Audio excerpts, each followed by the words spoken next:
दिव्यांश? बोल बेटा। मैम वहाँ पे रबर के लिए कोई पेज वेज मिलेगा या हमें घर से कॉपी के ले जानी है?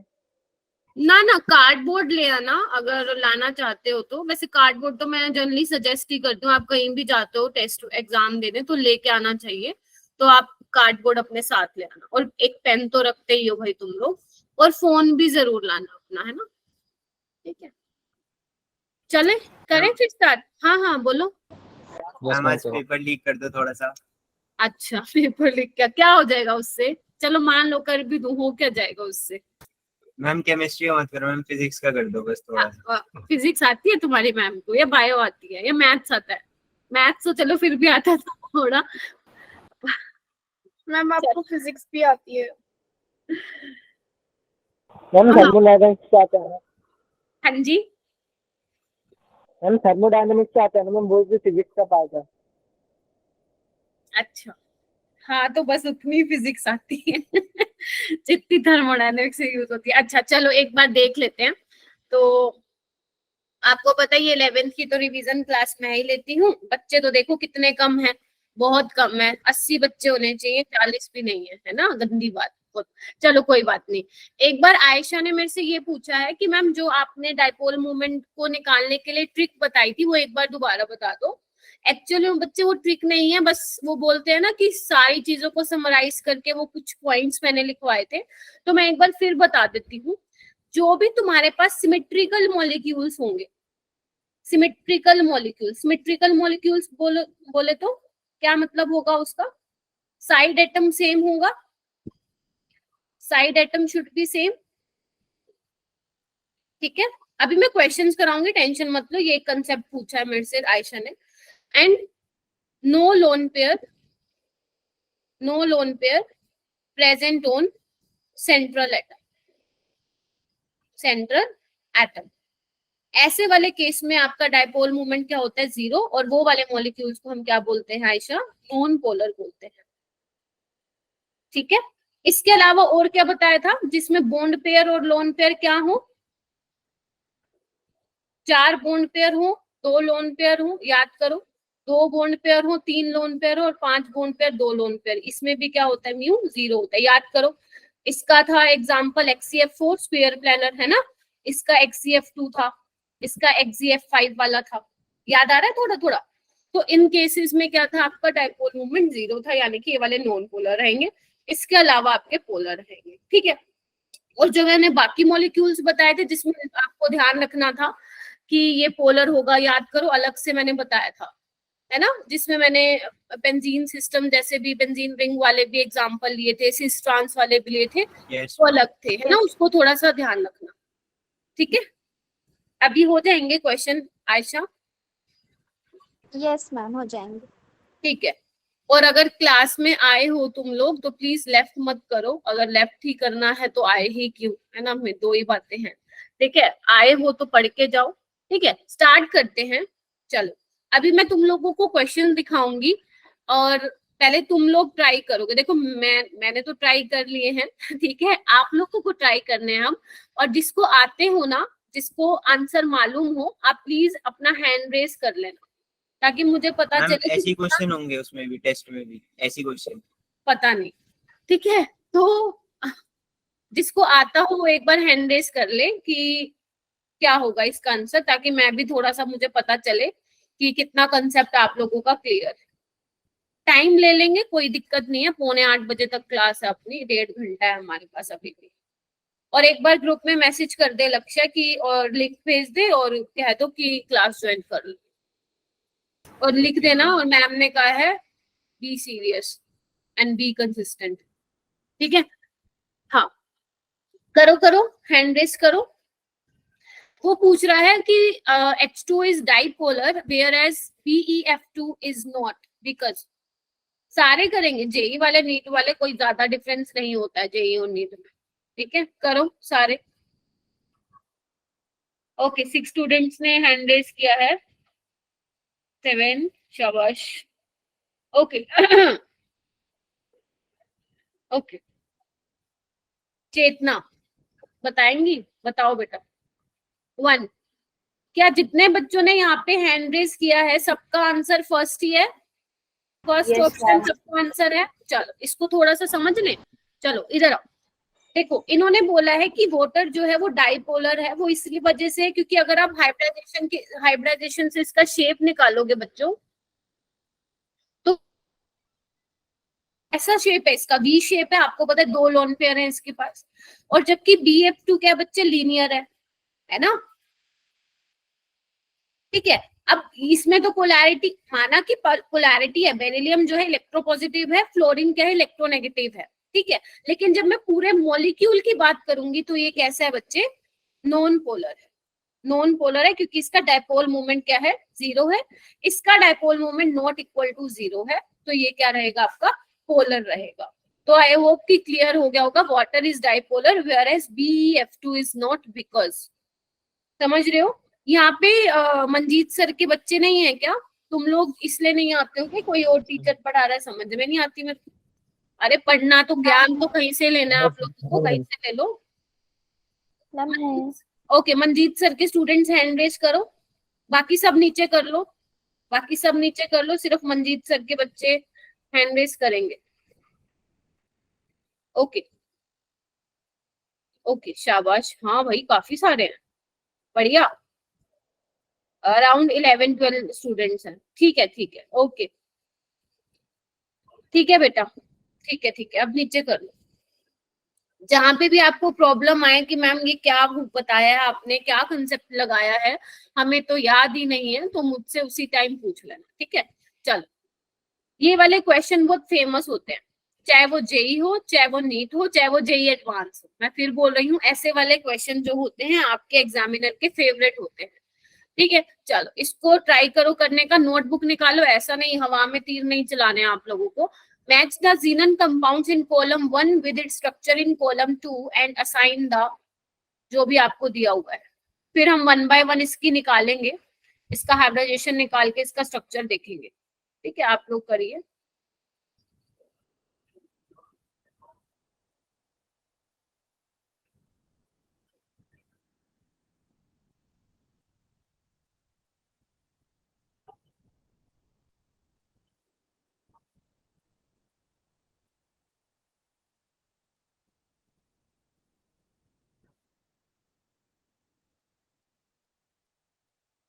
लक्ष्य, मैसेज तो अच्छा किया तूने ग्रुप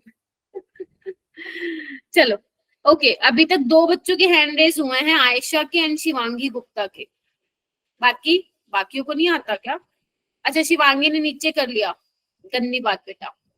कनिष्का एंड आयशा ने हाथ हैंड रेज किए हैं, बाकी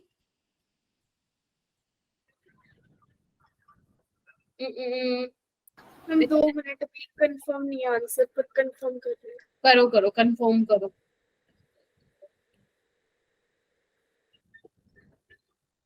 हमारे जब लास्ट ईयर का बैच था ना, उसमें जबकि जितने हमारे बच्चे वैसे रेगुलर नहीं आते थे, उससे कई ज्यादा, इवन मैं बोलूंगी 100-200 बच्चे एक्स्ट्रा आते थे रिवीजन क्लास में, मतलब और आते थे बच्चे। बट यहाँ पे ये तुम्हारे साल वाले में तो उल्टा है, रेगुलर में आ जाते हो बट रिवीजन क्लास में नहीं आते। और मुझे तो पर्सनली ऐसा लगता है कि रिवीजन क्लास ज्यादा बेनिफिशियल होती है, क्योंकि आप उसमें जो पढ़ के आए हो पूरा हफ्ता, ठीक है, और उससे रिलेटेड क्वेश्चन प्रैक्टिस होती है, कंसेप्ट आपको दोबारा बताए जाते हैं।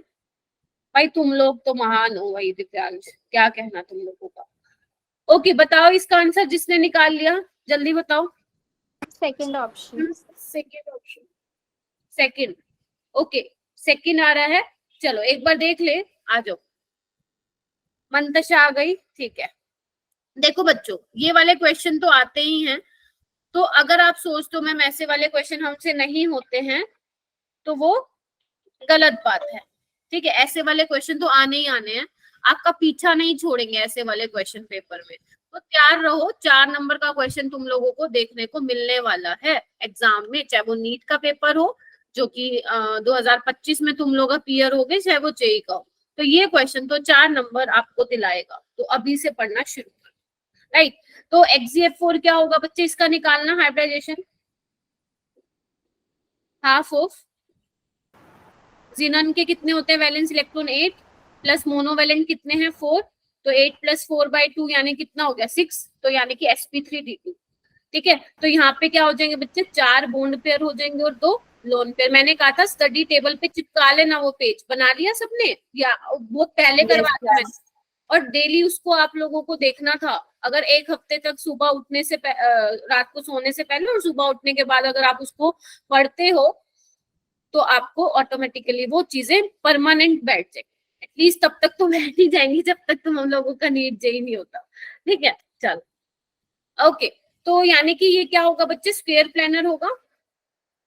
ठीक है, Yes. ऐसे अगर मैं बात करूं XeOF4 की, तो इसका कैसे करोगे, हाफ ऑफ 8 + 4। ध्यान रखना मोनोवेलेंट को ऐड करते हैं, ऑक्सीजन तुम्हारा डाइवेलेंट है, तो इसका भी क्या आएगा बताओ, 6 आएगा। ठीक है, तो इसमें देखो ना क्या होगा, 5 बॉन्ड पेयर और 1 लोन पेयर।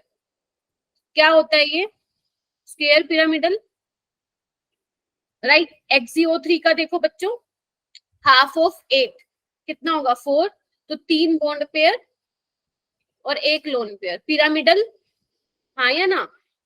Yes, और ma'am. जो बाकी ये XeF6 बचा, ये याद रखना, ये सुपर डुपर इंपॉर्टेंट है। लिख लो कहीं पे, अगर आप, वैसे मैंने लिखवाया था फिर भी लिख लो कि मैम ने कहा था कि XeF6 वाला इंपॉर्टेंट है, डिस्टॉर्टेड ऑक्टाहेड्रल होता है इसका ज्योमेट्री। क्लियर है, तो अगर इसके अकॉर्डिंग ऑप्शन 2 है तो आप लोगों का सही था, जिन्होंने ये दिया था। ठीक है, आगे चलूं। ठीक है, सबसे स्कोरिंग चैप्टर है ये नीट और जेई में बच्चों। और अगर मैं जो जेई के बच्चे मेरे पास जितने भी आज आए हैं 12-13 बच्चे, मैं आप लोगों को बता दूं, अगर जेई में आप स्कोर, आयुष बेटा ये वाली बात यहाँ नहीं, ठीक है, हाँ, तो अगर मैं आप लोगों को थोड़ा जेई के बारे में बताऊं तो जेई में जिस सब्जेक्ट में मार्क्स लेना इजी रहता है वो केमिस्ट्री होता है बेटा। ठीक है, केमिस्ट्री में सबसे इजी रहता है, देन फिजिक्स में, देन मैथ्स में। फिजिक्स मैथ्स का चलता रहता है वोट, कभी फिजिक्स वो थोड़ा सा इजी डाल देंगे, मैथ्स डिफिकल्ट डाल देंगे या वाइस वर्सा। लेकिन केमिस्ट्री ऐसी होती है जो हर बच्चा पढ़ के जाता है, तो आप लोग केमिस्ट्री में बहुत अच्छा स्कोर कर सकते हैं। तो जो भी आपके टीचर्स करा रहे हैं उनको फ्रीक्वेंटली रिवाइज करते रहो, टाइमली। ठीक है, आप लोगों के लिए अच्छा बेटा। चलो आगे आओ, ये वाला क्वेश्चन करो। Which of the following molecules represent the order of hybridization sp2? ध्यान से देख लेना क्या बोल रहा है, और ये क्वेश्चन बहुत फेमस होते हैं। Represent the order of hybridization sp2, sp2, sp, sp from left to right atoms.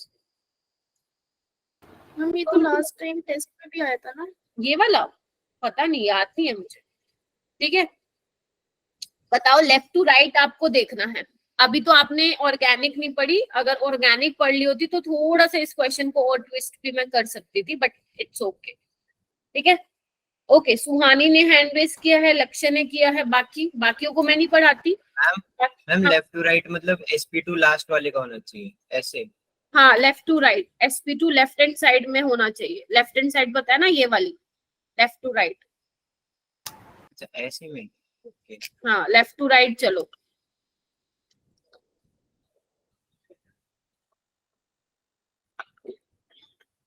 अगर मान लो तुम्हें ये पता भी नहीं ना, फिर भी कर लोगे क्वेश्चन।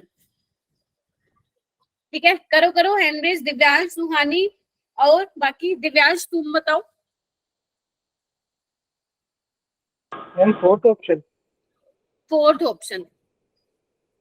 फोर्थ ऑप्शन में कहीं पे तुम्हें एसपी दिखाई दे रहा है क्या? पिटाई कर दूं? Ma'am option second. Option second किसने बताया? Yes ma'am. किसने बताया, नाम बोलना। मैम शिवांगी। शिवांगी, ओके शिवांगी। अच्छा शिवांगी तो मैं जानती हूँ इसको, है ना, शिवांगी तो मेरे से मिलती रहती है। ठीक है, ऑप्शन सेकंड तो सभी का यही आया क्या, सेकंड ऑप्शन? Yes ma'am. अरे लेफ्ट टू राइट इधर चलो। मैम बता दो, मैं तो क्या हुआ? मैम मैं तो अपनी नहीं मिली। इधर आओ, क्या बोल रही हूँ मैं, हाँ लेफ्ट टू राइट चलना। तो बच्चे ये sp2 होगा, ये भी sp2 होगा, ये sp होगा, ये sp। अब बहुत बच्चे मेरी सिर्फ शक्ल देख रहे होंगे कि मैम ये कैसे लगा दिया आपने। इधर आओ, इसको पूरा ओपन कर लो जैसे मैं कर रही हूँ, राइट, उस पे देखना आप लोगों के लिए आसान होगा। ठीक है, देखो अगर आपके पास ऑलरेडी स्ट्रक्चर दिया हुआ है बनाकर, तो आपको क्या करना है, अगर हाइब्रिडाइजेशन निकालनी है मॉलिक्यूल की तो you just have to find the total number of lone pair और बोन पेयर। अब आपको दिख रहा है यहाँ पे लोन पेयर तो है ही नहीं, क्योंकि तो यहाँ पे सिर्फ सिग्मा बॉन्ड है, राइट, और पाई बॉन्ड हाइब्रिडाइजेशन में पार्टिसिपेट नहीं करते हैं, ये तो पता है ना सबको। तो यहाँ पे काउंट कर लो 1 2 3, 3 सिग्मा बॉन्ड है यानी कि sp2। 1 यहाँ पे कितने इसके सराउंडिंग में 1 2 3, ये भी sp2। इसके सराउंडिंग में कितने हैं 1 2, 2 पाई है, इसको काउंट नहीं करना, sp, और इसमें भी कितने हैं 2 हैं sp। तो इस तरीके से ये वाला क्वेश्चन करना। पढ़ नहीं रहे हो तुम लोग, पढ़ नहीं रहे हो बिल्कुल भी ये सोच के कि मैम अभी तो 2025 में देना जेई नीट, है ना। चलो ये वाला क्वेश्चन करो। नंबर ऑफ लोन पेयर, ये थोड़ा अच्छा लगा मेरे को क्वेश्चन, करना इसको ट्राई, है ना। Number of lone pair in SO2 on sulphur and oxygen are respectively. अभी तो मैंने हाई लेवल के क्वेश्चन लिए ही नहीं, यहाँ पे बेसिक क्वेश्चन लिए हैं सारे। Number of lone pair in SO2 on sulphur and oxygen respectively. Question समझ में आ गए? पहले तो ये बताओ सारे। Yes yes ma'am. चलो फिर करो और देखते जाना कौन से कितने नंबर कितने क्वेश्चन हो गए। 1 2 3, ये 4th क्वेश्चन है। बनाओ इसको।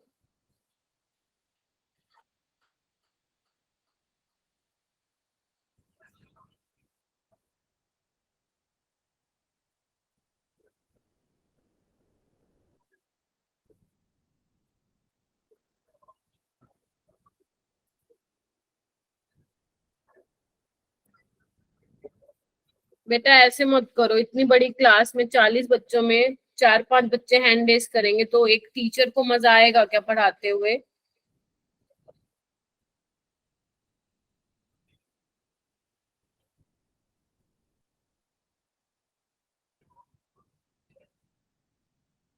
ओके, कृष्णा, कृष्णा जिन्होंने हैंड रेस किया है वो कृष्णा।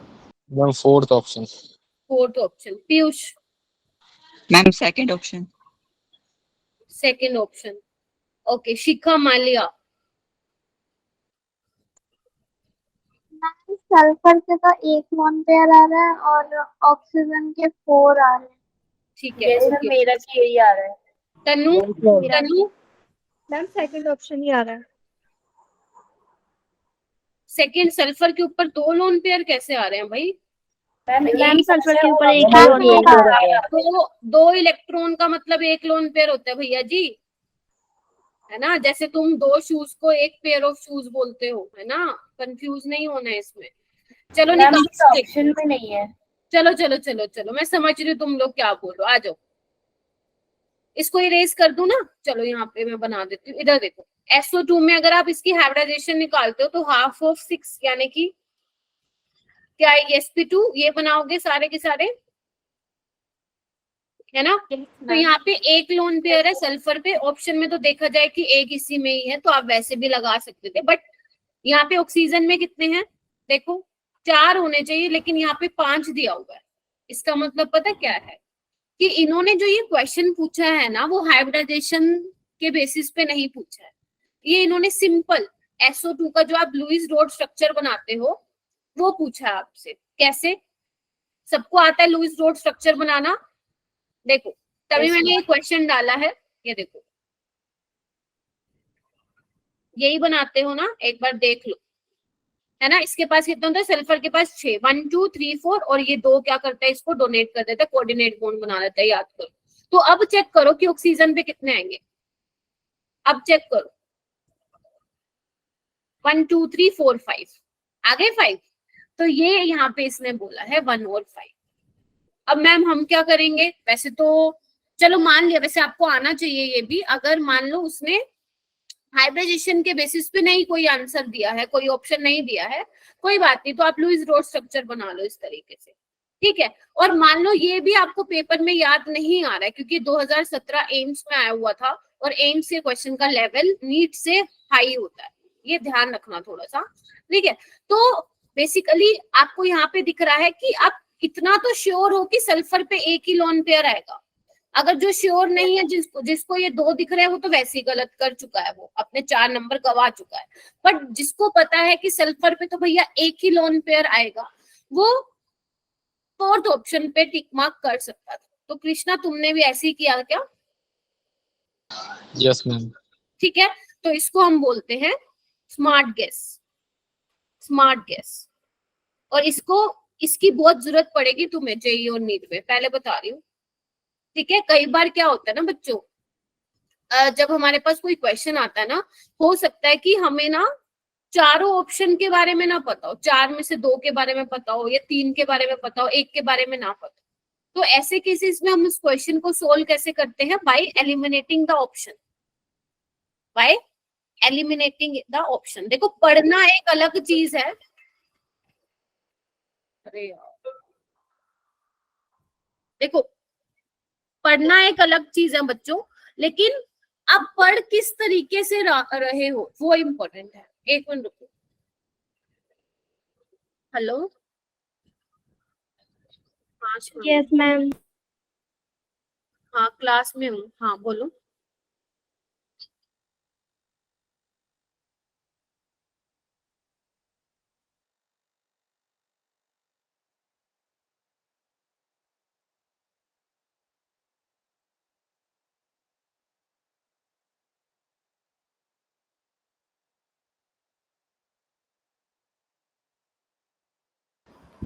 ठीक है, समझ आ गई क्या बोला मैंने? देखो आप मेहनत कर रहे हो, वो करनी है आपको, है ना, हार्ड वर्क का कोई सब्स्टिट्यूट नहीं है, बट आप उसको किस तरीके से कर रहे हो वो बहुत मैटर करता है। ठीक है, और आपकी प्रिपरेशन कैसे डायरेक्शन में जा रही है, सही सही आप लोग प्रिपेयर कर रहे हो अपने कॉम्पिटिटिव एग्जाम के लिए, वो कैसे पता चलेगा? क्वेश्चन प्रैक्टिस से पता चलेगा। जब आपको ये पता चलेगा कि जो पहले क्वेश्चंस आए हुए हैं, मतलब जो पहला बेसिकली जो पैटर्न रहता है जेईई और नीट का, अगर आप वैसे टाइप के क्वेश्चन सोल्व कर पा रहे हो ना, if you are able to solve that type of questions, it means आपका जो प्रिपरेशन है वो सही डायरेक्शन में जा रहा है बच्चों। ठीक है, तो हमेशा आपको रेलेवेंट पढ़ना है। रेलेवेंट का मतलब समझते हो ना? जैसे मान लो अगर कोई नीट का बच्चा पढ़ रहा है, मैं हमेशा बोलती हूँ नीट के बच्चों को कि अपना लेवल जेईई मेंस तक का रखो, लेकिन ऐसा नहीं कि जो जेईई मेंस में तो है सिलेबस में बट नीट में नहीं है, तो वो तुम लोगों को नहीं करना है। ऐसे ही अगर मैं जेईई मेंस की बात करूं, आप लोग तो नीट के नहीं करेंगे प्रैक्टिस क्वेश्चन, आप लोग अपना एडवांस के लगा सकते हैं क्वेश्चन, लेकिन जब आप लोगों का मान लो जेईई मेंस का एग्जाम सर पे आ जाए, तो तब आप जो एडवांस में टॉपिक है या उसकी मत प्रैक्टिस करना, क्योंकि पहले आप जेईई मेंस करोगे देन आपका एडवांस में सिलेक्शन होगा। समझ रहे हो मेरी बात? तो इस तरीके से आप लोगों को पढ़ते हुए चलना है। चलो, आई होप कि ये वाला क्वेश्चन हो गया होगा क्लियर, है ना? चलो ये वाला आ जाओ। ये वाले क्वेश्चन बहुत फेमस रहते हैं आजकल, पता नहीं जेईई और नीट वालों को क्या हो गया, ऐसे क्वेश्चन देने लग गए। Which of the following pair of compounds is isoelectronic and isostructural? पहले तो आप इसका मतलब समझो कि what do we mean by isoelectronic and isostructural? isoelectronic का मतलब सबको पता है, सेम नंबर ऑफ इलेक्ट्रॉन, है ना? और आइसोस्ट्रक्चरल क्या होता है? सेम स्ट्रक्चर, दिखने में सेम हो, यही तो मतलब होगा ना बेटा, दिखने में सेम। अब क्या करो, जो भी तुम लोगों को हाइब्रिडाइजेशन का कंसेप्ट सिखाया गया है क्लास में, उसको यूज करते हुए इस क्वेश्चन को सोल्व कीजिए। पहले आप लोग करो, देन मुझे आंसर बताओ, फिर उसके बाद मैं बताती हूँ। करो इसको।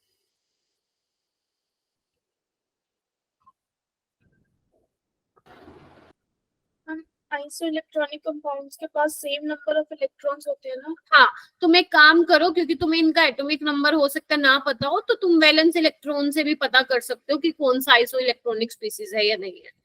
समझ रहे हो मेरी बात? जैसे आयोडीन का मान लो तुम्हें एटॉमिक नंबर नहीं पता, बट तुम्हें ये पता है कि आयोडीन में वैलेंस इलेक्ट्रॉन कितने होते हैं? 7 होते हैं, है ना? और ऐसे कर सकते हो। मैं थोड़ा सा बता देती हूँ। हाँ लक्ष्य, मैम ये टी का बता दो बस, टी क्या है ये? कहाँ पे ई? एक मिनट। मैम पहले ऑप्शन में टी ई। अच्छा टेलुरियम है बेटा। ओ सर सीधा प्रॉब्लम, ऑक्सीजन फैमिली का है ये, है ना? देखो जैसे IBr2 नेगेटिव है और XeF2 है, तो अगर मैं तुम्हें इसमें एक में सिखा दूं तो बाकियों का कर लोगे, है ना? तो सबसे पहले, हाँ लक्ष्य मैम आंसर देना है। क्या आ रहा है? मैम बॉल आ रहा है। बी ऑप्शन आ गया। देख रहे हैं। देखो इसमें नंबर ऑफ इलेक्ट्रॉन देखो 7, प्लस ब्रोमीन में भी वैलेंस होते हैं 7, 14 प्लस 1 कितने हो गए ये 22। इसमें चेक करना 8 होते हैं वैलेंस इलेक्ट्रॉन और इसमें कितने होते हैं 14 और 8 कितने हो गया बच्चे 22। समझ रहे हो? अगर आप, मैं तो हमेशा ऐसे ही बोलती हूँ आप लोगों को कि आप वैलेंस इलेक्ट्रॉन, ये इतनी लेट कौन आ रहा है भाई क्लास में, ये टाइम है क्या बच्चों आने का? आप लोग अपनी क्लासेस के लिए पंचुअल नहीं है और प्रिपरेशन कर रहे हैं आप लोग डॉक्टर बनने की, इंजीनियर बनने की, ऐसे रहेगा क्या? हाँ, पंचुअल होना बेटा बहुत जरूरी है लाइफ में। बेशक आप टॉप कर रहे हो अपने क्लास में, टेस्ट में, ठीक है, एक एटिकेट्स नाम की भी चीज होती है, ये कोई टाइम नहीं आने का आधा आधा घंटा जो लेट आ रहे, ठीक है? समझ गए कैसे निकाला मैंने बच्चों? Yes ma'am. चलो Yes, अब ma'am. एक बार, अब हमें ये पता चल गया आइसो इलेक्ट्रॉनिक तो है। देखो पहले आप ये चेक कर रहे हैं ना कि आइसो इलेक्ट्रॉनिक है। अगर मान लो आइसो इलेक्ट्रॉनिक ही नहीं है तो उस ऑप्शन को काटा मार पहले, क्योंकि वो आइसो इलेक्ट्रॉनिक ही नहीं है। क्योंकि जब तक आइसो इलेक्ट्रॉनिक नहीं होंगे फिर हम आइसो स्ट्रक्चर क्यों ही चेक करें, ठीक है? चलो अब हमारा एक वाली कंडीशन, एक कंडीशन फुलफिल होगी। अब अपन सेकंड वाली पे चलेंगे, आइसो स्ट्रक्चर बना लो इसका। इसका भी हाइब्रिडाइजेशन क्या होगा sp3d होगा और इसका भी क्या होगा sp3d। याद करो याद करो, है ना? इस तरह से होंगे 3 लोन पेयर और नेगेटिव चार्ज होगा और XeF2 में भी ऐसा ही होगा। बोलो यस मैम। क्लियर है? तो ये क्वेश्चन था super duper important, super duper important. लेकिन बच्चों इतना टाइम आप लोगों के पास नहीं होगा, जेई और नीट दोनों को बोल रही हूँ, इतना टाइम नहीं होगा। तो इसलिए बोल रही हूँ जितना प्रैक्टिस करोगे ना तो आपको देखते ही पता चल जाएगा, मतलब अपने दिमाग में ही आप निकाल लोगे कि दोनों का स्ट्रक्चर क्या होगा, सेम होगा। समझ रहे हो मेरी बात? लेकिन ये कैसे आएगा? ये प्रैक्टिस करने से आएगा। तो अभी तुम्हारे पास 1 साल तो ये वाला है, आपका आगे आने वाला भी साल है, तो ट्राई करो 12th से पहले ही 11th को खत्म कर लेना, ठीक है? चलो आगे आओ। विच ऑफ द फॉलोइंग, हाँ लक्ष्य मैम अगले वाले का आंसर बताओ। नहीं, which of the following molecule, लक्ष्य कल आ रहा है ना तू बेटा? मैम आ रहा हूँ। अब तुम देख लो, तुम क्लास में सबसे ज्यादा एक्टिव रहते हो तो मैं तो तुमसे यही एक्सपेक्ट करूंगी कि मार्क्स अच्छे आने चाहिए तुम्हारे भाई। फिर मैम केमिस्ट्री में तो हो जाएगा, औरों का मुझे नहीं पता। अच्छा कोई नहीं, देखते हैं। Which of the following molecule has more than 1 lone pair on central atom. जल्दी हैंड रेज करो सारे। कुछ बच्चों से मैं एक्सपेक्ट कर रही हूँ, लेकिन ये नहीं कि मैम तो हमसे बहुत उम्मीदें लगाई बैठी है, हम लोग एक्सपेक्टेशन पे खड़े उतरे या नहीं, इसकी अब टेंशन मत लेके बैठ जाना सारे, ठीक है? बिंदास होके आना है ना। चलो ओके, इतने बच्चों ने हैंड रेज किया, शाबाश। रचना आप बताओ, रचना आप बताओ बेटा। Ma'am, third. First, Ma'am, third. First आ रहा है, ओके। बाकी Ma'am, से third. थर्ड आ रहा है, ओके। चिंकी आप बताओ, Chinki. Ayesha Second option. Second. एक बार जल्दी से चैट बॉक्स में डालो, जिसका जो दिमाग में है जल्दी जल्दी चैट बॉक्स में डालो। एक दूसरे का देख के नहीं बताना है, जो आता है वो डालो चैट बॉक्स में। Okay okay, 2 2 2 2 2। यही कि मैम मुझसे नहीं पूछ रही है लक्ष्य भैया। अरे क्या हो गया आयुष, आंसर बताना है इसका बेटा, ठीक है? सेकंड आएगा। जो थर्ड में तो एक भी लोन पेयर नहीं है, 0 लोन पेयर है बच्चों, है ना? इसमें 1 लोन पेयर है, ये तो भी मैंने बनवाया भी है। जिनोन पे 3 लोन पेयर है भैया, ये तो सबका क्या निकला, पापा निकला। सेकंड ऑप्शन जो रहेगा वो करेक्ट रहेगा। आपसे ये पूछा था कि किस मॉलिक्यूल में एक से ज्यादा लोन पेयर है। नेक्स्ट क्वेश्चन पे आओ, ध्यान से पढ़ना इस क्वेश्चन को। Consider the molecule CH4 ammonia water, which of the following given statement is false?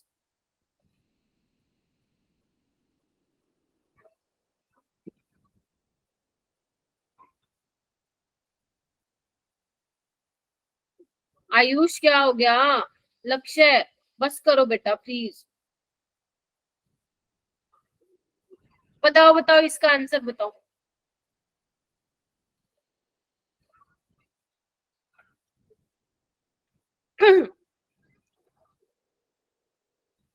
Yogeshwari बेटा लेट हो गई आज।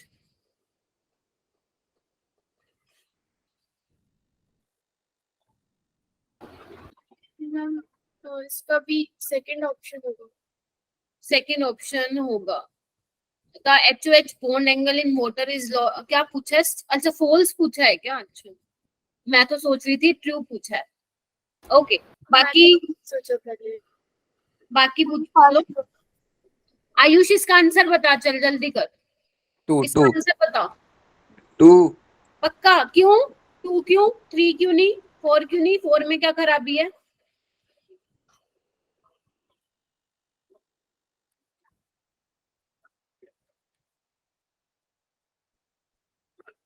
देखो यहाँ पे बातें करोगे मैं रिमूव कर दूंगी क्लास से, ठीक है? ओके हाँ बताओ इसका आंसर कि 2 क्यों आया, कौन एक्सप्लेन करेगा? जल्दी बताओ। मैम एक डाउट है इसमें। इसी में ही? Yes ma'am. चलो पहले जिसको आता है वो मुझे बताओ कि आंसर ऑप्शन 2 क्यों आएगा इसका। मैम तीनों मॉलिक्यूल sp3 है, लेकिन जो बॉन्ड एंगल है वो डिफरेंट है। बॉन्ड एंगल डिफरेंट है? अरे इसको देखो ना, सेकंड ऑप्शन आपको ये बोल रहा है कि वाटर में जो बॉन्ड एंगल है वो ज्यादा है मीथेन से, ऐसा क्यों? तो मैम ये गलत ही बोल रहे हैं ना, वाटर में तो इट्स मैम बी फॉल्स है ना। हाँ तनिष्का बोल बेटा। वाटर में तो 104.5 होता है और CH2 में 109.25। 109 होता है। हाँ यही Yes, से ma'am. यही तो पकड़ना है तुम लोगों को। अब देखो ना एंगल किस पे डिपेंड करता है, आपके सामने दिमाग में वो सारा खुल जाना चाहिए। नोट्स में जो भी हमने क्राइटेरिया जो भी हमने फैक्टर्स देखे थे आपको सबको दिख रहा है कि जब हमारे पास हाइब्रिडाइजेशन सेम होती है बच्चों, तो हम बॉन्ड एंगल कैसे डिसाइड करेंगे? लोन पेयर से डिसाइड करेंगे, है ना? Bond angle is inversely proportional to number of lone pair. जैसे लोन पेयर बढ़ते जाएंगे इसमें रिपल्शन शुरू होगी तो ये एंगल के अंदर की तरफ जाएगा। तो होना तो चाहिए टेट्राहेड्रल का 109, बट इसका कितना होता है? वाटर का 10.5 समथिंग होता है और इसका कितना होता है? 109 पॉइंट समथिंग। तो सेकंड ऑप्शन तो बिल्कुल ही गलत बोल रहा है। आयशा ठीक है? Yes ma'am. ठीक है बाकी सब? दक्ष कृष्णा ठीक है? चलो आगे आओ, नेक्स्ट क्वेश्चन करो। Which of the following molecules has the maximum dipole moment? Ma'am option d NF3। Option maximum dipole moment D। Yes ma'am d. Okay Prateek कहाँ था बेटा? मैम अभी मैम पहले हो रहा था ना मैम, अभी की 7 से होती थी मैम रिवीजन क्लासेस भी। मैम मेरे को पता नहीं था, मैंने 7 PM पे ज्वाइन कर रहा हूँ मैं। नहीं बच्चे क्या बोलते, रिवीजन क्लास का टाइमिंग थोड़ा डिफरेंट होता है ना? चलो अच्छा आप लोग Yes, ma'am. सबका आंसर डी आ रहा है, गंदी बात है। मैंने F3 हो गया। मैम 3 होगा ना? सी होगा। देखो आ जाओ इधर आओ एक बार। देखो ये तो सिमेट्रिकल है, लीनियर है, इसका तो 0 होगा। ये भी सिमेट्रिकल है, 0 होगा। इसमें देखते हैं हम, ये बहुत इंपॉर्टेंट होता है NH3 एंड NF3। जो तुम्हारा स्कूल का एग्जाम होता है लिख लो, उसमें 2 नंबर का ये तुम्हारे स्कूल वाले पूछेंगे कि why NH3 has greater dipole moment than NF3, या तो ये पूछेगा या ये पूछेगा इनमें से किसका ज्यादा होता है, एक्सप्लेन। और ये आपके कॉम्पिटिटिव एग्जाम में तो आया ही होगा। तो इधर देखो एक बार, मैं NH3 का बना रही हूँ स्ट्रक्चर और NF3 का बना रही हूँ। बेटा थोड़ा सा ध्यान से देखो, कंसेप्ट क्लियर करो हर एक चीज के, ठीक है? देखो डायपोल मूवमेंट की डायरेक्शन से अब हमें बताना पड़ेगा। तो देखो बच्चे, नाइट्रोजन ज्यादा इलेक्ट्रोनेगेटिव है हाइड्रोजन से, तो इस तरफ होगी उसकी डायरेक्शन। लोन पेयर की साइड होती है, ध्यान रखना, नहीं पता तो लिखो अभी, ठीक है? ऐसे ही इसमें लोन पेयर की साइड होगी डायपोल मूवमेंट की डायरेक्शन। और अगर मैं बोलूं कि फ्लोरीन और नाइट्रोजन में से बच्चों ज्यादा इलेक्ट्रोनेगेटिव कौन है? फ्लोरीन। तो हालांकि इन तीनों का रिजल्टेंट नीचे की साइड होगा, बट कैंसिल नहीं होगा, बिकॉज ऊपर आपका लोन पेयर है, नीचे आपका फ्लोरीन है, तो कुछ ना कुछ तो होगा, इसका 0 पॉइंट समथिंग होगा। बट इसमें देखो बच्चों, इसका ऊपर जा रहा है और इन तीनों का भी, तो ओवरऑल रिजल्टेंट जो है ऊपर की साइड जा रहा है। कोई भी ऐसा नहीं है जो कैंसिल कर रहा हो किसी को। तो इसका डाइपोल मोमेंट क्या होता है NH3 का, NF3 से ज्यादा होता है। समझ में आई जो बच्चे फोर्थ ऑप्शन बोल रहे थे? हाँ मैम जी हाइड्रोजन का नाइट्रोजन की तरफ क्यों होगा? मैम एक बार दोबारा बेटा, बता दो। नाइट्रोजन की डाइपोल मोमेंट की डायरेक्शन कहाँ से कहाँ होती है प्रतीक? इलेक्ट्रोपॉजिटिव टू इलेक्ट्रोनेगेटिव होती है ना बेटा, जिसने भी Yes, पूछा है ma'am. मेरे से ये, है ना। तो एक बात बताओ, नाइट्रोजन ज्यादा इलेक्ट्रोनेगेटिव है ना, तो डायरेक्शन उसी की तरफ होगी ना बेटा। एरो किसकी तरफ होगा? इलेक्ट्रोनेगेटिव एलिमेंट की तरफ। जो टेल होगी वो किसकी तरफ होगी? इलेक्ट्रोपॉजिटिव की साइड होगी। समझे? अब तुम्हें ये Yes, पता ma'am, चल समझ गया ये क्वेश्चन। अब तुम्हें जिसका भी ये गलत हुआ है, तुम लोगों को ये पता चल गया है कि मैं यहाँ पे फंस रहा हूँ या फंस रही हूँ। तो तुम्हें क्या करना है, डाइपोल मूवमेंट वाला टॉपिक रिवाइज करने की जरूरत है। समझे? ऐसे पता लगता है कि आपका कौन से चैप्टर में कौन सा वीक टॉपिक है, इसको बोलते हैं चैप्टर को रिवाइज करना। चलो आगे बढ़ो, ये वाला क्वेश्चन करो।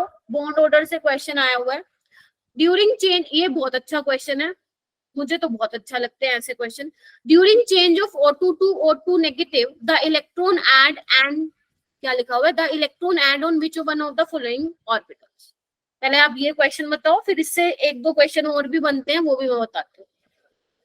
जब आप O2 से O2 नेगेटिव की तरफ जाओगे तो इलेक्ट्रॉन कौन सी ऑर्बिटल में ऐड होगा? या तो एग्जामिनर ये क्वेश्चन पूछ सकता है, या ये पूछ सकता है कि इसका वो मैग्नेटिक मूवमेंट क्या होगा, है ना, मैग्नेटिक बिहेवियर क्या होगा, कुछ भी पूछ सकता है वो आपसे। क्या हुआ तनिष्का? मैम टीचर्स को तो सारे क्वेश्चन आते होते हैं, इसीलिए उन्हें अच्छे लगते हैं। नहीं नहीं, ऐसा नहीं, ऐसी नहीं बात। कई टीचर, अब फेवरेट चैप्टर नाम की भी तो चीज होती है ना, है ना। अगर मुझसे आप पूछोगे केमिकल बॉन्डिंग आपको मैम कैसा लगता है, तो मैं बोलूंगी मेरा one of my favourite chapter है केमिकल बॉन्डिंग। जैसे मैं जनरली बोलती हूँ कि ऑर्गेनिक मेरी तो पूरी फेवरेट है, तो ऐसे ही फिजिकल और इनऑर्गेनिक में भी कुछ कुछ ऐसे चैप्टर्स है जो मुझे काफी अच्छे लगते हैं, जिसमें से केमिकल बॉन्डिंग एक ऐसा चैप्टर है। ठीक है, चलो आ जाओ, चलो करो। मैम बताओ। नहीं मैम मुझसे मत पूछना। मैम मैं वो आपको पूछ रही हूँ ऑर्गेनिक इनसे। केमिस्ट्री क्यों पसंद है ज्यादा? कौन बताएगा? कृष्णा बता बेटा। ये वो कृष्णा है जो मुझसे पढ़ते हैं, वो वाला कृष्णा की बात कर रही हूँ। हाँ 2 आएगा, बाकी सब जल्दी अपना अपना जो आंसर है चैट बॉक्स में बताओ। मैम थर्ड लग रहा है। लग नहीं रहा, कॉन्फिडेंस होना चाहिए तनिष्का, है ना। मैम थर्ड ऑप्शन होगा ना? हाँ, ऐसा डंके की चोट पे कहो मैम थर्ड होगा, बेशक आप गलत हो, हम तो गलत हो ही नहीं सकते। ठीक है, इधर आओ, थर्ड ही होगा बेटा इसका। ठीक है, इधर देखो कैसे होगा। प्रतीक क्या होगा इसका आंसर बेटा? थर्ड ही होगा। पक्का? बाय? Yes, क्यों ma'am. क्यों? मैम एक इलेक्ट्रॉन ज्यादा हो गया मैम, लास्ट वाली यही बचती है मैम एम्प्टी, तो इसमें ही जाता है सीधा। एंटी बॉन्डिंग बचती है ना मैम, इसमें एक इलेक्ट्रॉन अनपेयर्ड रहता है। देखो मैंने आप लोगों को बोला था कि जो ये O2 वाला है ना, ये इंपॉर्टेंट रहता है। इसको तो ना आप याद ही रखो कि O2 में जो लास्ट इलेक्ट्रॉन जाता है वो π* 2px और π* 2py में जाता है। इसको याद ही रख लो, फायदे में रहोगे, है ना। अब वो क्या कह रहा है, O2 नेगेटिव। नेगेटिव का मतलब क्या है, एक इलेक्ट्रॉन है तो वो किस में जाएगा? यहाँ पे वैकेंट है ना, अभी जब तक वैकेंट है ना, तब तक वो उसमें जाएगा। याद करो कौन सा रूल था, ये हुन्स रूल था, है ना। वो क्या कहता है, जो आपके डीजेनरेट ऑर्बिटल्स होते हैं उसमें आप पहले एक एक इलेक्ट्रॉन भरोगे, ठीक है, उसके बाद पेयरिंग कराना स्टार्ट करोगे। तो इसमें एक एक की खाली जगह थी, तो जो आपका 17th इलेक्ट्रॉन है वो कहाँ पे जाएगा? आपका π* यानी कि एंटी बॉन्डिंग में ही जाएगा। क्लियर है सभी को? चलो अच्छा, आप लोगों को बॉन्ड ऑर्डर निकालने आता है ना, मैंने लास्ट टाइम भी बताया था, याद रखना। Bond order is directly proportional to bond strength, ठीक है, is directly proportional to bond dissociation energy and inversely proportional to bond length. इसको कभी जिंदगी में मत भूल जाना, मतलब जिंदगी बोले तो जब तक नीट और जेई क्रैक ना कर लो, ठीक है बच्चों। चलो ओके, आगे चलते हैं। ये वाला क्वेश्चन करो, which of the flowing species deviates from the octet rule. देखो ये ऑक्टेट रूल वाले क्वेश्चन अभी आने लग गए हैं पेपर में, पहले नहीं आते थे इतने, तो आप लोगों को ऑक्टेट रूल वाले क्वेश्चन भी आने चाहिए। हाइपोवेलेंट क्या होते हैं, हाइपरवेलेंट कंपाउंड्स क्या होते हैं। करो हैंड रेस। बेटा आप लोग ना डिसअपॉइंट कर रहे हो मेरे को बहुत ज्यादा। इतनी बड़ी मतलब 40 बच्चों की क्लास में 8 से 10 बच्चे हैंड रेस कर रहे हैं। तो आप कहते हो, लेकिन आप कहते हो मॉड्यूल सबको चाहिए, क्यों? हाँ आयुष बता।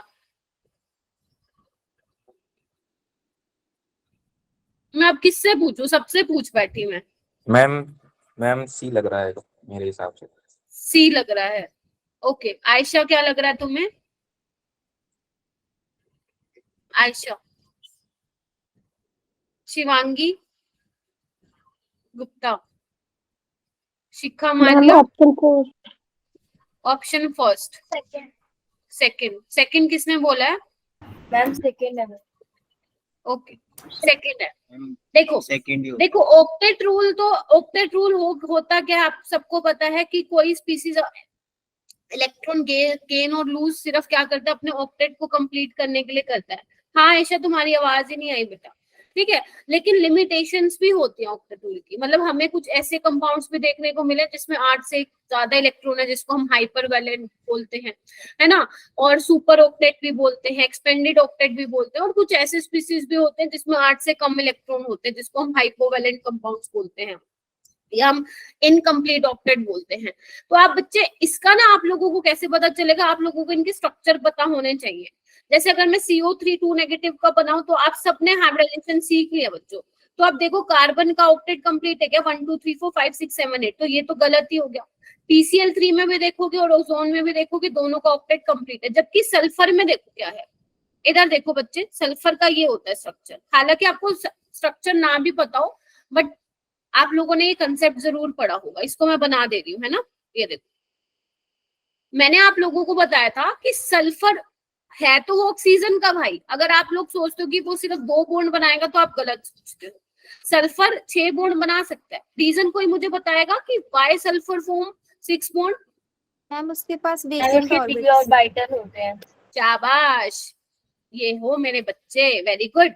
सब लिख लो बेटा, क्योंकि सल्फर के पास क्या होते हैं, वैकेंट डी ऑर्बिटल होते हैं, जिसकी वजह से अपना वो ऑक्टेट क्या कर सकता है, एक्सपेंड कर सकता है। तो जिन जिन के पास वैकेंट डी ऑर्बिटल होते हैं वो अपना ऑक्टेट एक्सपेंड कर सकते हैं। फॉस्फोरस भी कर सकता है, फॉस्फोरस भी कर सकता है, लेकिन जो इन्होंने हमें मॉलिक्यूल दिया है PCl3, इसमें उसका ऑक्टेट ही है। देखो 1 2 3 4 5 6 और 2 वो लोन पेयर, एक लोन पेयर 8, लेकिन इसमें जो है 8 से ज्यादा है।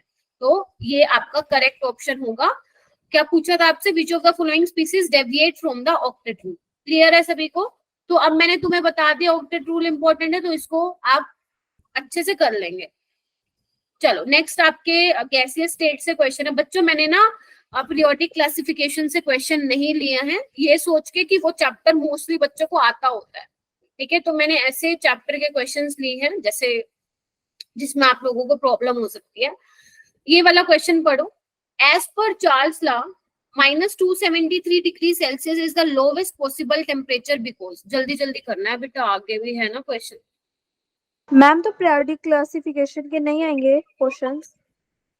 नहीं नहीं नहीं, आपके टेस्ट में तो है, मतलब जो आपका कल मेजर टेस्ट होगा उसमें तो है। मैंने नहीं लिए हैं वो क्वेश्चन यहाँ पे, ओके मैम।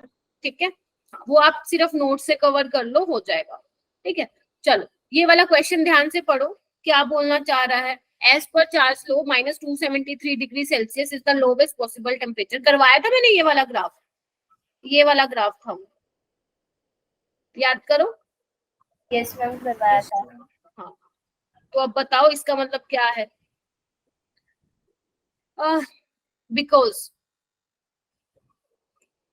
यानी कि इस वाले टेम्परेचर पे -273 डिग्री सेल्सियस पे वॉल्यूम ऑफ गैस 0 है, यही बोलना चाहता है वो। कोई वॉल्यूम ही नहीं है गैस का। हाँ जी चलो मैं आप लोगों से पूछती हूँ। वही बच्चे हैं, मैं किससे पूछूं बार बार। तनिष्का। मैम इसमें क्रिटिकल टेम्परेचर तो हमारा 0 होता है। Critical temperature none of the above लगता है मुझे तो। ना, चिंकी है क्या क्लास में? शिखा बताएगी। First first Y?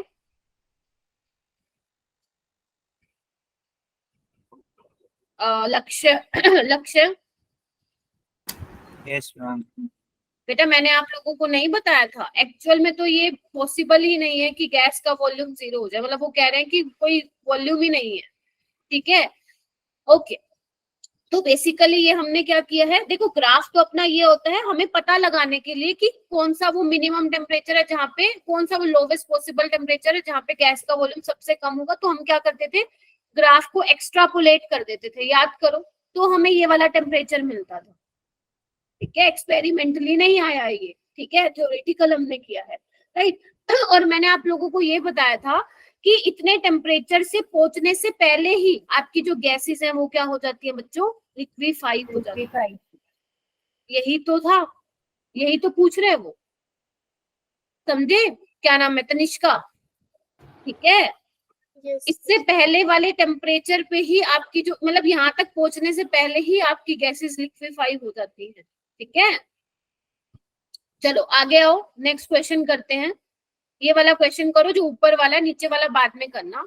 The density of a gas found to be इतना at 27 degree celsius and 2 bar pressure. सबसे पहले सारे लिखेंगे क्या क्या गिवन है चीजें, पहले वो लिखो।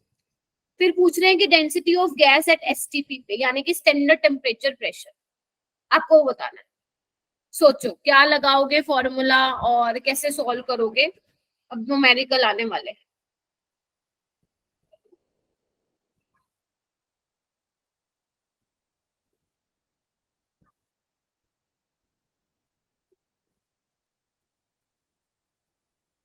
क्या हुआ बेटा, ये क्या दे दिया, क्वेश्चन दे दिया? मैम बस 2 मिनट्स, मतलब 1 मिनट। ठीक है, ले ले बेटा, 1 मिनट ले ले। हाँ, मैम वो P1 T2 upon P2 T1 is equals to T1 upon T2. Formula कौन सा लगाया पहले ये बताओ। हम P1 T2 upon P2 T1 is equals to T1 upon T2. उसका लगाया है क्या, आइडियल गैस का लगाया है, डेंसिटी का लगाया है? मैम इसमें डेंसिटी भी तो आ रही है। डेंसिटी PM बाय RT होती है ना तनिष्का? हाँ, यही लगाया क्या सबने फॉर्मूला, जल्दी बताओ। Yes ma'am. ठीक है, अब मॉलिक्यूलर मास तो सेम रहेगा क्योंकि गैस की एक ही गैस की बात कर रहे हैं। टेम्परेचर भी सेम है क्या? नहीं, टेम्परेचर सेम नहीं होगा, R कांस्टेंट है। यानी कि जो डेंसिटी है वो किस पे डिपेंड कर रही है बच्चे, P/T पे, राइट। N/V कहाँ से लगा रहे हो, आइडियल गैस कहाँ से आ गई, ठीक है। आइडियल गैस इक्वेशन से ही तो ये निकाल के आए थे हम लोग। तो क्या होगा, डेंसिटी ρ1/ρ2, P1/T1, P2/T2। बताओ यहाँ तक कौन पहुंचा था, और नहीं पहुंचे हो तो गंदी बात। Ma'am 1 minute. यही बताया था क्या तनिष्का?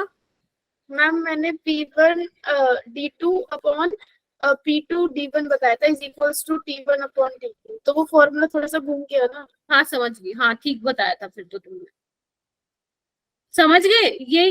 ये मैंने बताया नहीं था आपको क्लास में, ये बहुत इंपॉर्टेंट है बेटा डेंसिटी वाले क्वेश्चंस। अब देखो मैंने तुम्हें अप्रोच बता दिया है, अप्रोच बता दिया मैंने। इधर देखो, आपको डेंसिटी कितनी दे रखी है, सपोज ये वाला हमारी गैस के लिए और ये वाली हमारी एसटीपी पे, तो डेंसिटी क्या हो जाएगी, ρ1 5.46, ठीक है। इसके करस्पॉन्डिंग प्रेशर कितना है, 2 बार, और T1 कितना है बच्चों, 300 केल्विन। व्हाट अबाउट, ये हमें निकालना है ρ2 यानी कि T2, और एसटीपी पे टेम्परेचर कितना होता है 0 डिग्री सेल्सियस यानी कि 273 केल्विन, और प्रेशर कितना होता है 1 बार, तो P2 हो जाएगा 1 बार। क्या ये सारी वैल्यूज पुट करके तुम आंसर निकाल लोगे? जिसने ये चैप्टर पढ़ा है अपने टीचर्स के साथ, मैं उसकी बात यस मैम, आ जाएगा, खुद करना चाहिए था ये। चलो कोई बात नहीं, मान लिया ये वाला अभी आ जाएगा। चलो नेक्स्ट वाला क्वेश्चन करो। At 0 degree Celsius the density of a certain, ध्यान से देखो इधर, the density of a certain oxide of a gas at 2 bar is the same as that of dinitrogen at 5 bar. The molecular mass of the oxide. ध्यान से पढ़ो, मुश्किल नहीं है क्वेश्चन, ट्राई करो. बाकी जो क्वेश्चन बच जाएंगे वो आप लोगों को होमवर्क में दूंगी.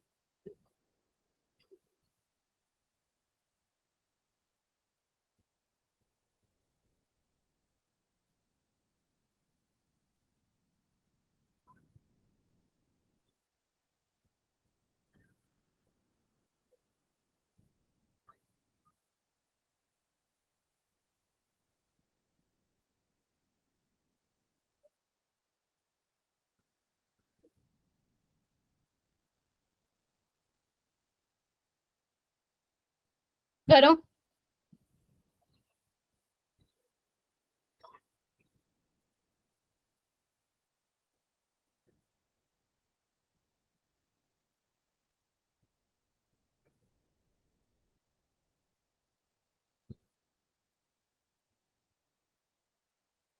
ओके, चलो बच्चों करो.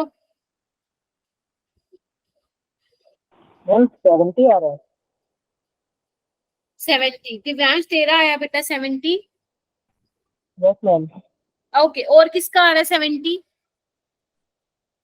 मेरा भी आ रहा है ओके, शायद। बाकी शायद आयुष चार्टा लगवा दूंगी. हाँ, बाकी और बताओ किसका आ रहा है 70 ग्राम पर मोल? आयशा तुम्हारी आवाज नहीं आ रही. चिंकी बताओ भाई, सारे चुप क्यों हो? तन्नू, चेतना, मैम 70 ग्राम पर मोल ही आ रहा है. 70 आ रहा है. मैम मेरा 70 आ रहा है. चलो, जिसका 70 आ रहा है बधाई हो, सही है. इधर देखो क्या किया होगा तुम लोगों ने, वही फॉर्मूला लगाया होगा. T1 is equal to D2 है ना, क्योंकि उन्होंने बोले डेंसिटी सेम है. तो ये किसी ऑक्साइड की डेंसिटी है तो मैं DO मान रही हूँ, उसको मैं नाइट्रोजन की मान रही हूँ, है ना. तो क्या करोगे, वही PM बाय RT, यानी कि P1 M1 bye RT1, P2 M2 bye RT2. लेकिन अब इन्होंने टेम्परेचर भी सेम बोल दिया है, कांस्टेंट R है, तो इसको हम हटा देते हैं. क्या मैं हटा सकती हूँ? बोलो. ठीक है. P1 कितना है? 2 बार है. इसका हमें मॉलिक्यूलर मास नहीं पता ऑक्साइड का. ठीक है. हाँ, अच्छे होते हैं क्वेश्चन एंड इंपॉर्टेंट भी होते हैं. इसका है 5 बार एंड मॉलिक्यूलर मास डाइनाइट्रोजन का 28. तो आप इसको जब सोल्व करोगे तो you will get your answer which is 70 ग्राम पर मोल. इज इट क्लियर बच्चा पार्टी? चलो नेक्स्ट क्वेश्चन करो. रियल गैस से क्वेश्चन है. चलो, नीट वाले बच्चे कल के लिए रियल गैस वाला टॉपिक छोड़ सकते हैं. Consider the following graph. इस ग्राफ को निहारो and give me the answer. The curve that represent the CO2 gas. The curve that represent CO2 gas is. तुम्हारे ग्रुप में कोई मैसेज आया है क्या?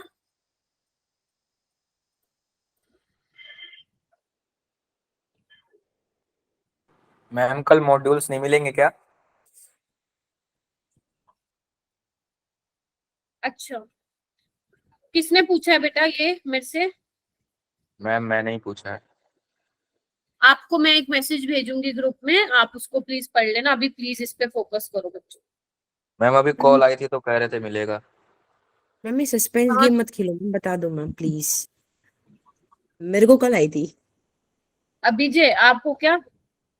Ma'am yes ma'am. मैम मेरी आवाज याद होगी आपको, मगर क्यों? हाँ हाँ बेटा, हो गई तेरी आवाज याद. तेरा नाम भी तो आ रहा है ऊपर ऊपर. बात ये भी सही है, पूरा हुआ. चलो इसका आंसर बताओ. द कर्व दैट मैं रिप्रेजेंट CO2 गैसेस. हाँ चलो बताओ, कोई भी बताओ, जल्दी बताओ. सेकंड. वाई आएगा. देखो ना, ये जो एक्स वाला है वो तो हाइड्रोजन और हीलियम के लिए होता था ना अपना, Z ग्रेटर देन 1. याद करो, है ना. जब बाकी गैसेस के लिए क्या होता था, जो रेस्ट ऑफ द गैसेस है, लो प्रेशर पे उनका Z लेस देन 1 होता था और हाई प्रेशर पे Z ग्रेटर देन 1 होता था. याद करो. ठीक है. आपको दिख ही रहा है CO2 गैस के लिए क्या है. इधर देखो, इधर देखो, ये वाला कर्व होगा आपका वाई वाला, क्योंकि Z ग्रेटर देन 1 सिर्फ और सिर्फ किसके लिए होता था? हाइड्रोजन हीलियम का हमेशा Z ग्रेटर देन 1 होता था. समझ गए? इसमें तो कुछ सोचने की बात ही नहीं थी, साफ साफ तुम्हें पकड़ा रखा था इन्होंने. ठीक है, चलो आगे. मैम ये आपने पढ़ाया था, तब भी बताया था. क्या हुआ? हम जब आपने पढ़ाया था तब भी ये वाला बताया था। हाँ, इधर देखो, ये वाला क्वेश्चन करो। An open flask container containing air is heated from 300 to 500 Kelvin। ठीक है, एक खुला फ्लास्क है, खुला कंटेनर है, खुला डब्बा है, खुला पतीला है, ठीक है, उसके अंदर गैस है जिसको बेसिकली आप हीट कर रहे हो फ्रॉम 300 टू 500 केल्विन। आपको बताना है what percentage of air will be escape to the atmosphere if pressure is kept constant.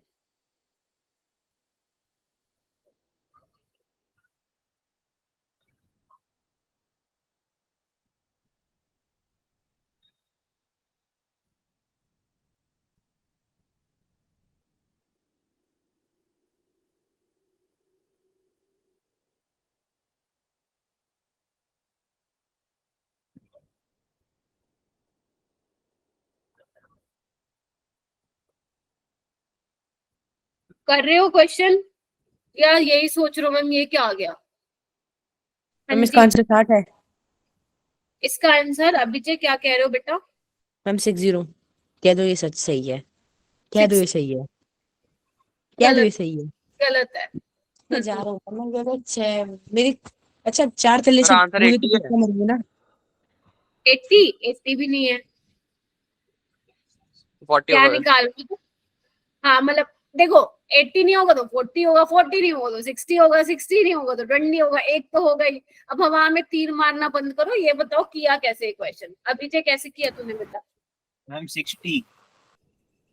नहीं, जल्दी बताओ ये कैसे किया है तुम लोगों ने जो ये 80 60 बता रहे हो मेरे को? मैम 50। समझ नहीं आई। चलो समझ ही नहीं आई तुम्हें, कोई बात नहीं। मैं बता बाकी दो, मैं मान नहीं रहा ये मैम वाला। 40। कैसे किया क्वेश्चन वो बताओ, मैं आंसर नहीं पूछ रही, आंसर तो गूगल करोगे अभी आ जाएगा। कैसे किया ये बताओ। मैम वो चार्ल्स लो वाला वो लगाया पहले। ठीक है, प्रेशर कांस्टेंट है तो V is directly proportional to according to charge लो, तो V1 by T1, V2 by T2। Yes ma'am. तो T1 कितना है? 300 केल्विन। T2 कितना है? 500 केल्विन। V1 को हम मान लेते हैं V, ठीक है, और देखते हैं, हमें वॉल्यूम तो नहीं पता है, चलो देखते हैं। तो एक काम करो, ये निकाल लो आप, V1 by V2 निकाल लो, कितना आ जाएगा? 3/5। 3/5, यानी कि जो आपका V2 आ जाएगा वो मैं बोल सकती हूँ 5/3 टाइम्स ऑफ V1 आ जाएगा बच्चों। Yes ma'am. यानी कि इतना वॉल्यूम जो है आपके कंटेनर में है, यही मैं बोल सकती हूँ ना, गैस का वॉल्यूम। बोलो। यस। यस। V2 क्या होता है? फाइनल वॉल्यूम होता है, ठीक है। आपसे पूछा है कि पहले हम ये, वैसे तो आप लोगों को परसेंटेज निकालना है, पहले हम ये निकाल लेते हैं कि कितना एक्सकेप हो जाएगा, इतना बचा है उसमें कंटेनर में, तो कितना निकल जाएगा? जल्दी बताओ कितना निकल जाएगा? अरे माइनस कर दो ना, 5/3 V1 minus 2V V1 by 3। Final minus initial, 2V by कितना हो जाएगा? 2/3 V1, इतना तो बाहर निकल गया, राइट? समझ में आ गया, इतना एक्सकेप हो चुका। ये करवाया था मैंने क्लास में क्वेश्चन भाई, ऐसा टाइप का, ठीक है। उसके बाद परसेंटेज कैसे निकालते हैं? टोटल कितना है V1 जिसमें से एक्सकेप कितना हुआ? 2/3 V1, तो कितना आ जाएगा इसका परसेंटेज? 40% जो है air will be escape to the atmosphere. क्या नहीं करवाया था मैम ऐसा? हमने जितनी बची थी ना उसमें उसकी परसेंटेज निकाल दी। अच्छा नहीं, आपको वो निकालनी थी जितना बाहर चला गया। क्लियर है? परसेंटेज ऐसे ही निकाल दो ना पेपर में, टोटल में से कितना। अब टोटल तो तुम्हारा इतना ही था कंटेनर में, उसमें से बाहर कितना निकल गया? 2/3 टाइम्स ऑफ V1 into 100। बाकी इसका अगर आपको सोल्यूशन देखना है तो आप वो भी देख सकते हैं। आगे चलूं? चलो ये वाला क्वेश्चन करो, ध्यान से पढ़ो इस क्वेश्चन को। आपको रियल गैस इक्वेशन दी हुई है जिसको आप अंडरवॉल इक्वेशन भी बोलते हो, और आपको दो सेट दिए हुए हैं गैसेस के। The gases given in set 1 are increasing order of B और ए के रिस्पेक्ट में बेसिकली आपको बताना है कि कौन सा सही होगा।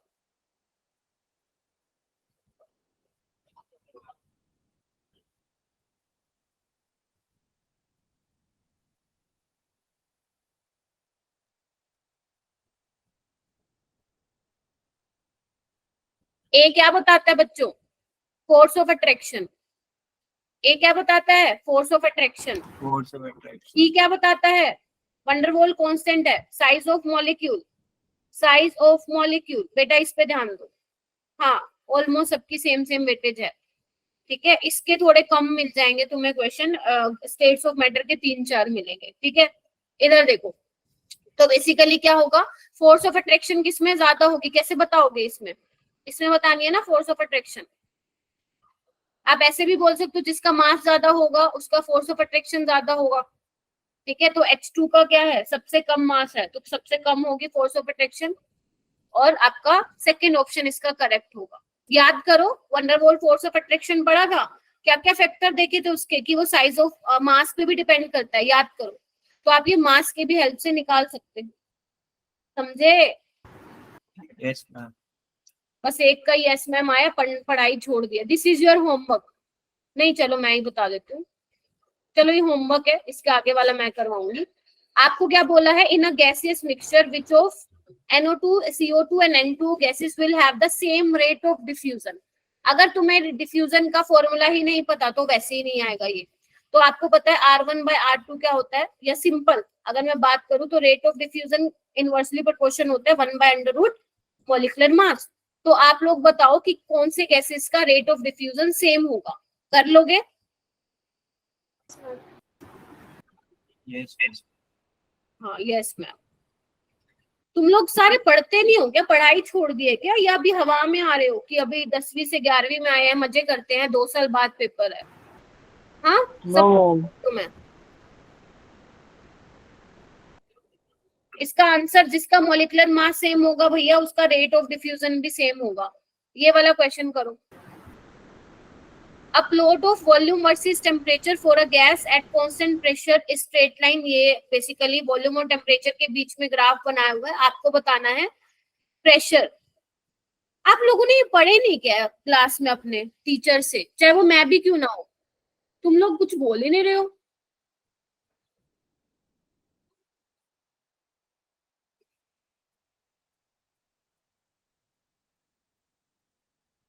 हाँ बोलो, क्या आंसर होगा? Fourth option. Fourth? First. First? Ma'am third option. Third? Ma'am third option. Third किसने बोला है? मैम थर्ड होगा। थर्ड होगा। थर्ड ही होगा, वो मैंने इक्वल नहीं देखा। देखो बेसिकली वॉल्यूम और टेम्परेचर के बीच में है। आपको पता है PV = nRT बच्चों। ये वाले ग्राफ इंपॉर्टेंट है, सारे करके जाओगे, बोयल्स लो के, चार्ल्स लो के, एवोगैड्रो लो के। समझ में आ गई सबको? V = nRT/P, ठीक है। तो आपको दिख रहा है वॉल्यूम और टेम्परेचर के बीच में है, तो Y ये हो जाएगा आपका X, और ये हो जाएगा स्लोप। तो स्लोप किसके इनवर्सली प्रोपोर्शन है? प्रेशर। जितना ज्यादा स्लोप होगा उतना प्रेशर कम होगा। तो सबसे ज्यादा स्लोप P1 का है, फिर P2 का है, फिर P3 का है, फिर P4 का है। ये हो गया आपके स्लोप का ऑर्डर, क्योंकि slope is inversely proportional to pressure. तो सबसे ज्यादा स्लोप इसका है। तो इसका जब आप अपोजिट लिखोगे, which is your option number 3, वो प्रेशर का आपको क्या होगा, आपका ऑर्डर होगा करेक्ट। क्लियर है? चलो ये वाला क्वेश्चन करो। Rate of diffusion of LPG, LPG में कौन सी गैस है? N-ब्यूटेन and N-प्रोपेन is 1.25 times of SO3, hence mass of friction, sorry क्या बोला ये, mass friction of N-butane in LPGs। देखो बच्चों, जो बाकी क्वेश्चन रह जाएंगे ना, वैसे तो मैं सोच रही थी कि तुम्हें कराऊंगी, बट मुझे लग नहीं रहा कि हो जाएगा, तो तुम इसको प्लीज कर लेना, प्लीज रिक्वेस्ट कर रही हूँ। मैं तुम्हारे ग्रुप्स में भेजूंगी ये क्वेश्चंस, प्लीज इसको कर लेना, क्योंकि ना ज्यादा टाइम नहीं था हमारे पास, और अराउंड ये 30-32 क्वेश्चंस हैं, ठीक है मैम। ऐसे ही मिलते जुलते आएंगे ना थोड़े क्वेश्चन। हाँ प्लीज, इसलिए बोल रही हूँ कर लेना। अगर कोई डाउट हो तो ग्रुप में ही पूछ लेना, और बातें मत किया करो ग्रुप में, पढ़ाई किया करो सारे, ठीक है। ये क्वेश्चन मैं बताती हूँ कैसे करना है, इधर आओ। रेट ऑफ डिफ्यूजन का फॉर्मूला क्या होता है? मान लो ये LPG का है और ये SO3 का है। मॉलिक्यूलर मास किसका होगा? SO3 का ऊपर, LPG का नीचे, हाँ या ना? ठीक है। तो ये कितना टाइम्स है? 1.6 टाइम्स है। SO3 का निकालोगे 80 आएगा, और LPG का मास, जब आप यहाँ से LPG का मॉलिक्यूलर मास निकालोगे, which is the mixture of n butane and n propane, तो कितना आएगा? इसका आएगा 50 एक मिनट चेक कर लेते। 51.2 इसका आएगा मॉलिक्यूलर मास 51.2। ठीक है, आपको बताना है मास फ्रैक्शन। कोई मुझे बता पाएगा कैसे करोगे, मास फ्रैक्शन कैसे निकालोगे?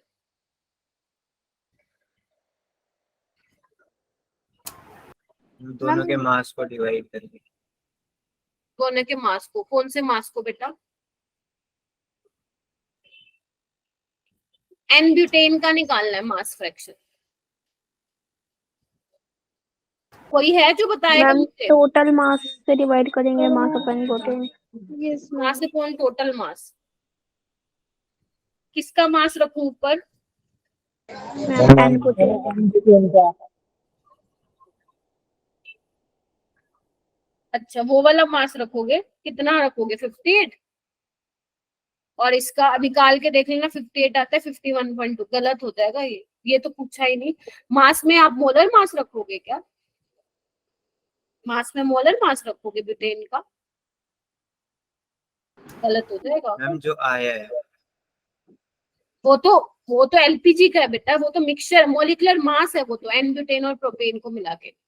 चलो कोई बात नहीं, मैं बताती हूँ ऐसे क्वेश्चन को कैसे करना है। Given mass upon molar mass is equals to volume at जैसे आप मोल फ्रैक्शन निकाल दो, मोल फ्रैक्शन कैसे निकालते हो? Number of mole of component divide by total number of, है ना, ऐसे निकालते हो। तो मास फ्रैक्शन भी क्या होगा आपका? Mass of component divide by total mass of component. अब तुम्हें मास ही नहीं दे रखा, निकाल लो, फंस जाओगे। तो याद करो, मैंने तुम्हें एक एवरेज मोलर मास का फॉर्मूला लिखवाया था, याद करो, याद है? एवरेज वेट बोल दो या एवरेज मॉलिक्यूलर मास को। उसमें मैंने तुम्हें क्या लिखवाया था? Molecular mass into percentage composition. याद करो, लिखवाया था परसेंटेज कंपोजिशन। ठीक है, ऐसे ही आप दूसरे का भी कर सकते हो। और नीचे आप 100 से डिवाइड करते थे, याद करो। बट अब यहाँ पे परसेंटेज नहीं है, फ्रैक्शन है। कोई बात नहीं, हम इससे भी निकाल सकते हैं। इसका पूरे का एलपीजी का कितना है बच्चे मास? अपने पास है 51.2। ठीक है, अच्छा, मॉलिक्यूलर मास ऑफ ब्यूटेन का कितना है, निकाल सकते हो? 58 इनटू उसका फ्रैक्शन कितना ले ले, एक्स मान ले। जल्दी बताओ मुझे, क्या मैं एक्स मान लूं उसका? क्योंकि अगर मैं मोल फ्रैक्शन का सम देखूं बच्चे 1 होता है ना, क्योंकि आपसे फ्रैक्शन पूछा है, वो 1 से कम ही होगा, है ना। और प्लस उसका कितना होगा प्रोपेन का, निकाल के देखना। C3H8 कितना होगा? 12 3 36 और 8 44। इसका मैं 1 माइनस एक्स कंसिडर कर लेती हूँ, मतलब काई। नीचे आपका क्या हो जाएगा? काई 1 प्लस 1 आ जाएगा। अब 100 नहीं आएगा। क्यों 100 नहीं आएगा? क्योंकि परसेंटेज नहीं है, मोल फ्रैक्शन है। समझ रहे हो, परसेंटेज के केस में 100 आता था। अब यहाँ पे आप निकाल लेना काई क्या होगा, वही आपका आंसर होगा। समझे क्या बोला है मैंने? मैम रिपीट कर दो। मैंने ये बोला है कि मैंने आपको ये फॉर्मूला लिखवाया था बच्चों, एवरेज मोलर मास का। ठीक है, तो उसमें आप क्या करते थे? Molecular mass into percentage composition plus को किसी दूसरे का पूछा होगा तो उसका molecular mass into percentage composition bye 100। But यहाँ पे पूछा तो कंपोजिशन है, बट वो फ्रैक्शन में पूछा। अब फ्रैक्शन में पूछा तो क्या करोगे? मोलर मास ब्यूटेन का 58 होता है इनटू उसका मोलर फ्रैक्शन, मैंने एक्स कंसीडर करे, काई बोल दो, प्लस प्रोपेन का 44 होता है इनटू मैंने उसका कंसीडर कर लिया 1 माइनस एक्स, क्योंकि काई 1 प्लस काई 2 क्या होता है? 1 होता है। तो इसको आप काई 1 बोल दो, इसको 1 माइनस काई 1 बोल दो। नीचे 1 आएगा, टोटल लेते हो ना, तो अब यहाँ से आपको काई 1 मिल जाएगा, क्योंकि मैंने काई 1 ही क्या माना है? ब्यूटेन का माना है, और वही आपसे फ्रैक्शन पूछा है, तो आंसर विल बी 0.50। कैसे अप्रोच करना तो देख लिया ये वाला क्वेश्चन।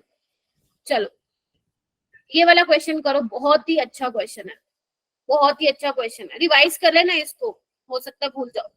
आपको बताना है ratio of slope, kinetic energy maximum versus V, and ये क्या है बेटा? वी नॉट क्या है? स्टॉपिंग पोटेंशियल है। पढ़ा है सबने stopping potential? Stopping potential frequency है, काइनेटिक एनर्जी मैक्सिमम पता ही आप लोग। तो आपको इसका रेशियो बताना है, स्लोप का रेशियो क्या होगा। देखो मैप कराऊं या खुद करोगे?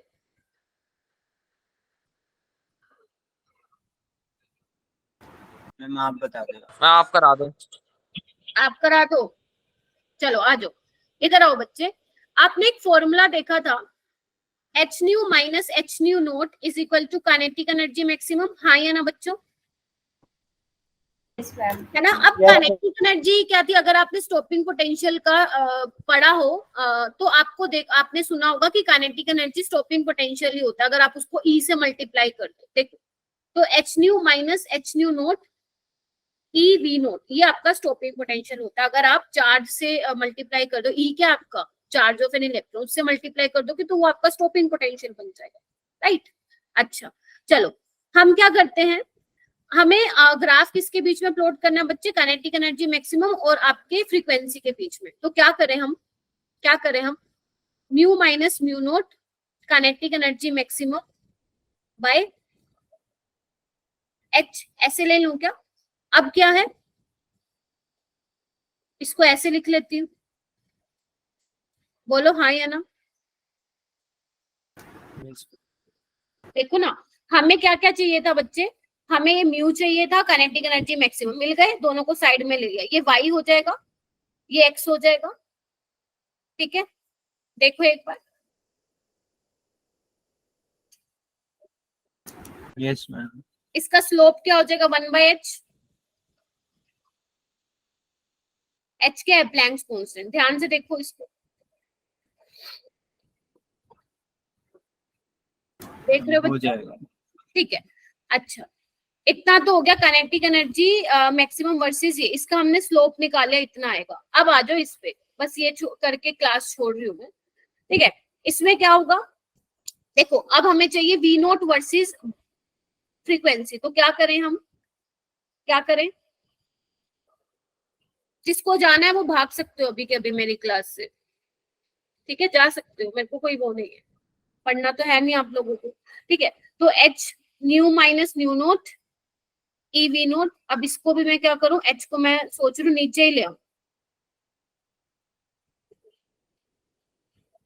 ठीक है। अच्छा मुझे क्या चाहिए, वी नोट वर्सेस वी, तो मैं क्या करूं, इसको यहाँ ले आऊं, देखना एक बार बच्चों, जो चाहिए था वो मिल गया मुझे चाहिए था V naught versus, okay V naught versus V चाहिए, तो इसको कैसे कर सकते हैं हम, कैसे कर सकते हैं, किसने कर लिया ये क्वेश्चन, बोलो जल्दी, बोलो करा है कि नहीं करा, जल्दी बोलो, नहीं करा। गंदी बात, ठीक है। अब आपको क्या चाहिए बच्चे, वी नोट वर्सेस वी, यानी कि वी नोट होगा आपका वाई एक्सिस पे बेसिकली, तो आप इसको कैसे करें, H nu minus H nu note, इसको ऐसे लिखो ई वी नोट, आपको वी नोट चाहिए, तो मैं ई को एक काम करती हूँ यहाँ ले जाती हूँ, देखना, यस मैम। ठीक है। या इसको और भी तरीके से कर सकते हैं, थोड़ा सा घुमाना फिराना पड़ेगा, ई को यहाँ ले आओ, एक काम करो,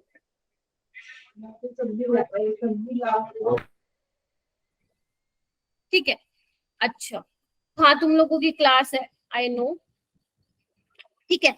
अब एक काम करो, यहाँ से आपको क्या मिल जाएगा, इधर इधर जल्दी आओ इधर, वी नोट आपका क्या होगा, वाई एक्सिस पे होगा, एक्स एक्सिस पे क्या होगा आप लोगों का, देखो ना, इसको रीअरेंज करो जल्दी और दोनों का रेशियो लो, आंसर आपका ये आएगा, charge of an electron, H से एच कैंसिल हो जाएगा, सिर्फ आपका ई बचेगा, इसको थोड़ा सा रीअरेंज करना है, कर लोगे क्या, मैम ये पहले वाले में भी जो फ्रीक्वेंसी है वो एक्स पे होनी चाहिए ना। क्या क्या फिर बोलो, मैम जो काइनेटिक एनर्जी वर्सेस वी वाला ग्राफ है। अच्छा हाँ बिल्कुल ठीक कह रहे हो, हाँ बिल्कुल ठीक बोल रहे हो, कर सकते हैं हम, ये देखो H nu minus H nu note kinetic energy maximum, ठीक है जी, ठीक है। अच्छा H new kinetic energy plus H nu note, या एक काम करते हैं, अरे इसको ऐसे ले लो ना, मैं भी कंफ्यूज हो रही हूँ, मेरे को मेरे बोर्ड पे लिखा हुआ नहीं दिखाई दे रहा है, ठीक है। काइनेटिक एनर्जी को अलग रखते हैं, छोड़ो इसको, जैसा है वैसे ही रहने दो, ठीक है। चलो अब कर दो, म्यू माइनस म्यू नोट और कितना हो जाएगा, एच हो जाएगा अब ये क्वेश्चन, देख पा रहे हो क्या? अरे ये वाई एक्सिस है, इतने क्वेश्चन किए आप लोगों ने और कोई भी एक बच्चा यहाँ पे नहीं एफर्ट दिखा रहा है करने का, ठीक है।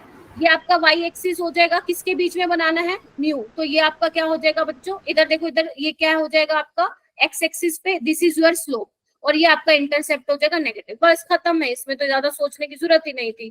तो यहाँ पे आपका स्लोप आ जाएगा h, ठीक है। जब आप इसका स्लोप निकालेंगे तो वो आएगा h बाय ई। तो आपको क्या करना है, दोनों का रेशियो लेना है, तो दोनों का जब आप रेशियो लोगे तो क्या आएगा, E इज योर आंसर। समझ गए मेरी बात बच्चों? Yes ma'am. ठीक है, ऐसे करना है ये, ठीक है। लेकिन इसके लिए जरूरी क्या, आप लोगों को फॉर्मूला आना चाहिए। अगर फॉर्मूला नहीं आएगा तो रीअरेंज नहीं कर पाओगे। हाँ बोलो तनिष्का।